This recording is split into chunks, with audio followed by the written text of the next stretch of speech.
Well, it is a Friday morning and it's time to talk a little dollars and cents. And today we're focusing on the different legs when it comes to income and retirement. We are joined again today by our financial expert, Davis Garrison III from Preservation Financial Group. And Davis, thanks so much for coming out today. Thanks for having me, Amy. So we're talking a little bit about retirement, and when we talk about retirement, you have sort of taught us that there are three different income sources when it comes to retirement. Correct. But you say a couple of those are getting to be a little weaker than they used to be. They're getting a little bit wobbly, and those sources are pensions, which have been replaced by 401k plans, and Social Security, which is in dire trouble right now, and personal savings. People are not saving money like our parents did, greatest savers in history.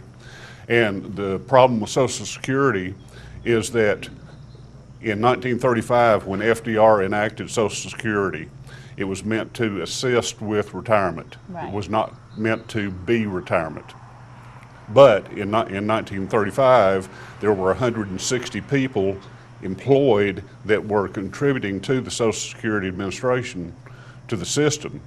And today there are 3 contributing for every 1 person that is working and will collect benefits. Wow. So that's a drastic change.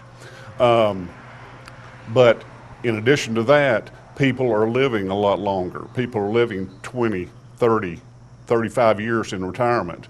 As a matter of fact, and I don't want to get her name wrong, the first person that received a Social Security check in 1935 was Ida Mae Fuller of Vermont.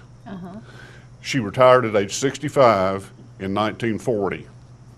She had paid $24.75 into the Social Security Administration. Wow. She lived to be 100 years old. So she collected $22,888. Oh my goodness, that was a good return on investment. That was not a bad return on investment. Social Security is like a lifetime income annuity that we talked about. But inflation is having a big drag on Social Security benefits. As a matter of fact, if you go to ssa.gov, the Social Security website, it will tell you that by 2034, the Social Security Trust Fund will be depleted. Actually, it's depleted now. It's a pay-as-you-go system now. Right. And it says that in 2034, if changes are not made, then they'll probably have to reduce Social Security benefits by 25%. That's pretty drastic. Especially when you consider now a lot of people are living entirely on just Social Security. Exactly, about 40% of retirees. Wow. But inflation, people discount inflation, but I've got some numbers. If you have $10,000 in 10 years at 3% inflation, that $10,000 will be worth $7,441.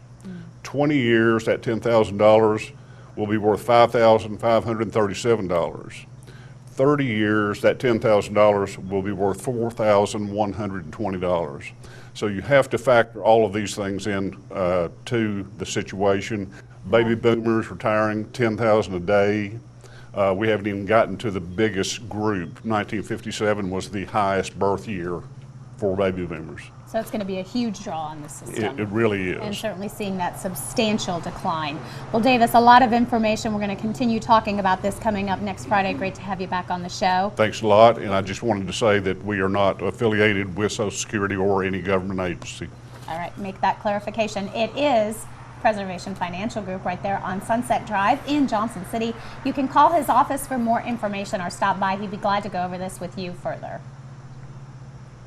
The preceding portion of Daytime was sponsored by